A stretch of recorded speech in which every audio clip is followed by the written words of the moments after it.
कोल्हापूर कोर्टाबाहेर आंदोलकांची धरपकड, थोड्याच वेळात प्रशांत कोरटकरच्या सुनावणीला सुरुवात, कोर्टाबाहेर कडक पोलीस बंदोबस्त।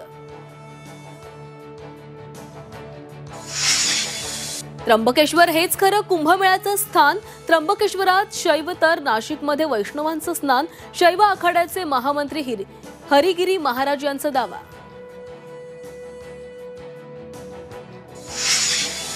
राष्ट्रवादी शरदचंद्र पवार पक्षाच्या बैठकीची इनसाइड स्टोरी, महाराष्ट्रात मोठा पराभव होऊनही प्रमुख नेत्यांनी राजीनामा दिला नाही, दिल्लीतील बैठकीत सिराज मेहंदींनी उपस्थित केला सवाल, सूत्रांची झी24 तासला माहिती। जुन्या कसारा घाटात वाहतूक कोंडी, घाटात अवजड वाहन नादुरुस्त, ओव्हरटेकिंगमुळे वाहतूक कोंडीत वाढ, नाशिकच्या दिशेने जाणाऱ्या वाहतुकीचा खोळंबा।